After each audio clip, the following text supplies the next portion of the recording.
Sweet. Hello, everyone. My name is Oscar Flores. I am the current outgoing president for New Alpha Kappa Fraternity here at Colorado State University.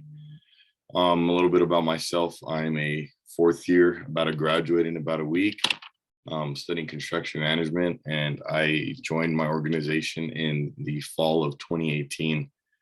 So I've been doing this for going on 4 years now. But this is our awards video, and we're excited to present to you all on why we believe we should win some awards for our work this past year. So a little bit about us, who we are. We are New Alpha Kappa Fraternity Incorporated. We were founded on February 26, 1988 at Cal Poly San Luis Obispo by 11 distinct gentlemen who paved the way for 27 chapters to this day.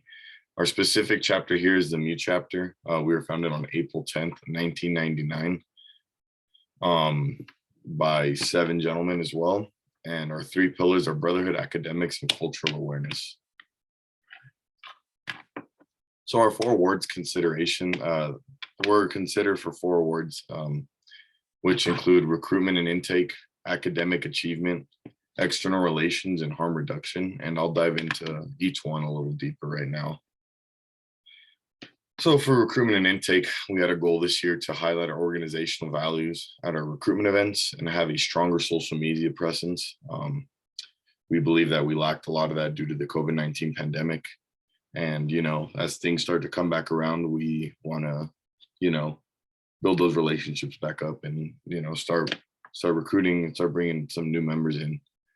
So our action was to promote our values on social media and highlight our members. We did this in the beginning of each semester where we would highlight our active chapter, what they study, what they like, and why they joined the organization, which makes it, a little easier for potential new members to, relate with some of these people they've never met in their lives. We also created recruitment events that exhibit our values. We had a cultural barbecue where, some of our members would bring in different dishes from, their different ethnic backgrounds and kind of explain to it at a recruitment event. We also held study sessions as a recruitment event and informational as well to demonstrate just some of our values and why we do the things we do. And something else we implemented this year was interpersonal violence workshops and trainings for all our new members. That's what this picture up on the right is some of our new members went to a workshop with Sava here in Fort Collins. It's something that we believe is important, and it's something we're trying to change within our organization. It's something we should really talk about, and I think it's great that our new members can, see where our values are as well. So the result, we initiated 5 members who really live our values. These guys are great and are excited to, become leaders in this small community of FSL and on the greater campus and the greater world.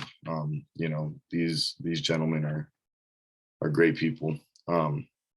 And this is the most initiated members in a single class since 2018, which just kind of shows the work we put in this year to, recruit and make it so special. And make sure that our members that we're finding match the value of our organization. So next we'll dive into a little bit deeper, the new member program specifically here. So new members are required to host events regarding our 3 pillars, which are brotherhood, academics, and culture. This kind of sets them up for what the real chapter is like, because we have to meet these exact same requirements for our national board. And we believe that having that opportunity to, make those workshops, run those brotherhood events, really sets them up for a successful life in the organization.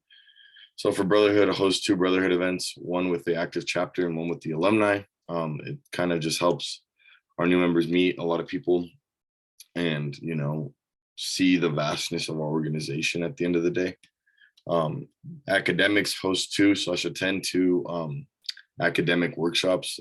These were held on by the school, or they held some themselves on note taking and things like that. And then host or attend 2 cultural workshops as well. On the right, this is a picture of some of my members who went to a Pláticas, which is held by El Centro. And, it's kind of great that they get to go and engage and talk about some of their different backgrounds and things that they've experienced in their life.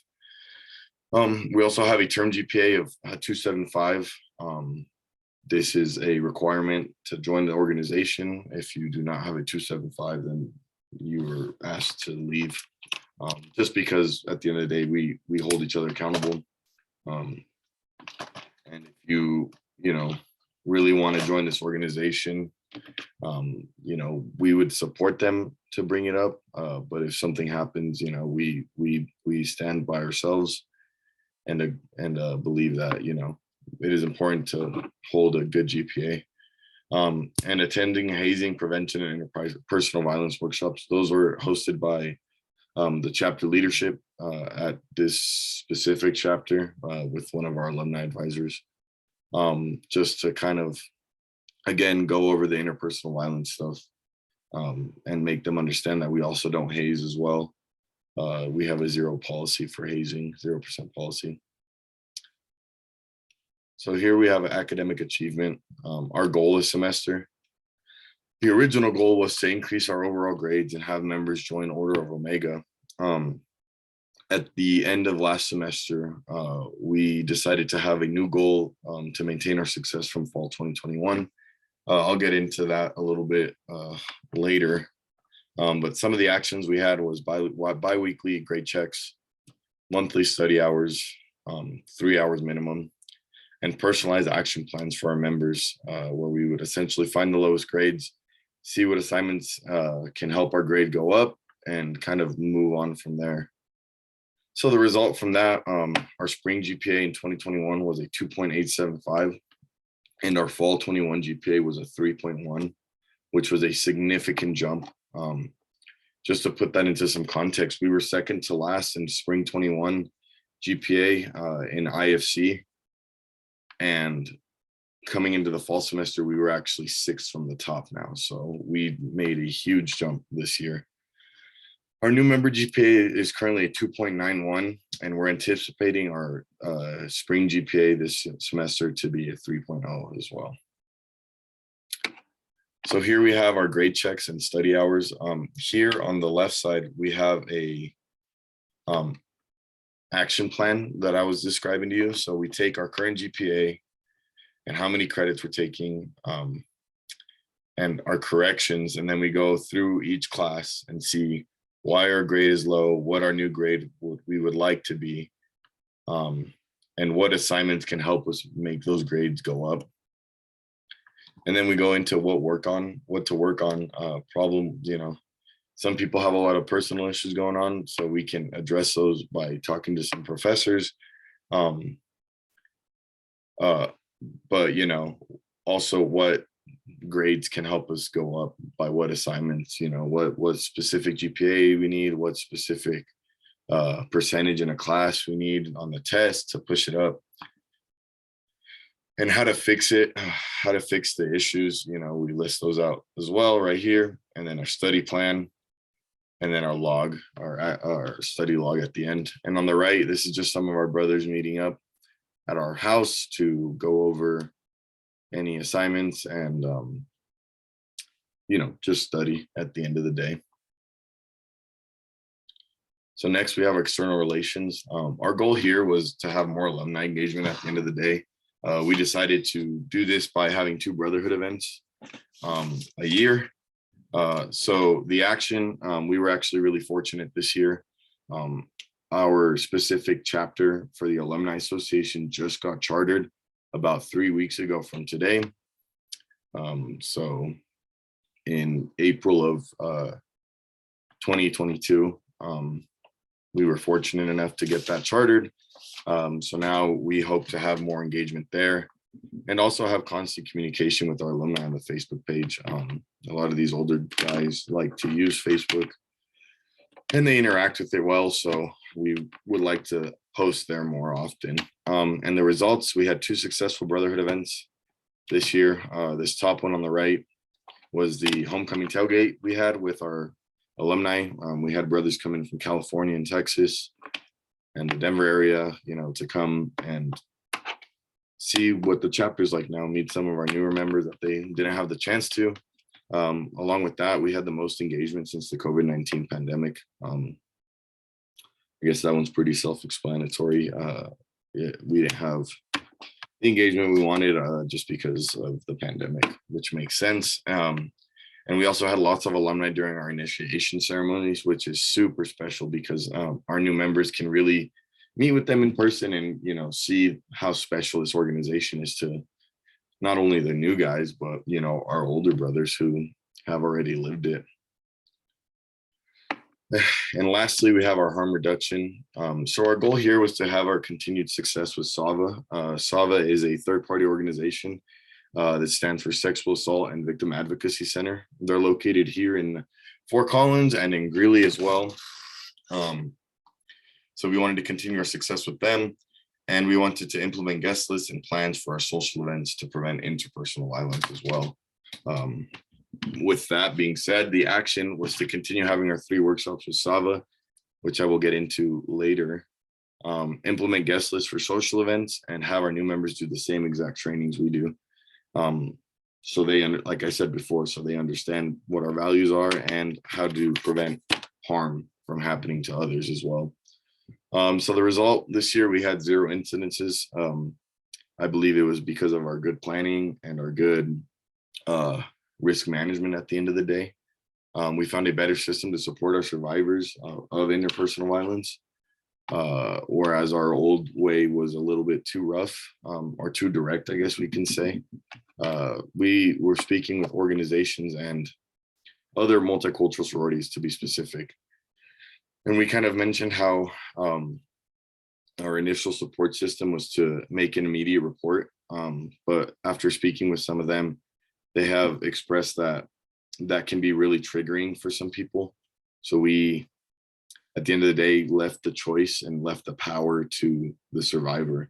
It's their choice, and we'll be here to support them. We'll offer some resources, but at the end of the day, it's their choice, and we believe in giving back the power to the person who was assaulted.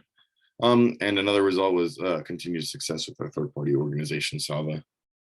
So diving in a little deeper, our 3 workshops that are specific is what is sexual assault, what is consent, and how to be an active bystander. A lot of things can be prevented by just speaking up and getting in the way of things and preventing them from happening, which is great to have this workshop because, without it, I think a lot of things can go unseen.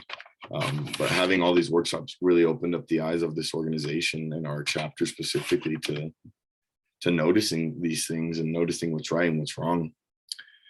And as for our risk plan at social events, we take what we learn from SAVA and implement new guidelines to follow at our social events. Like I said, knowing how to recognize these situations is huge.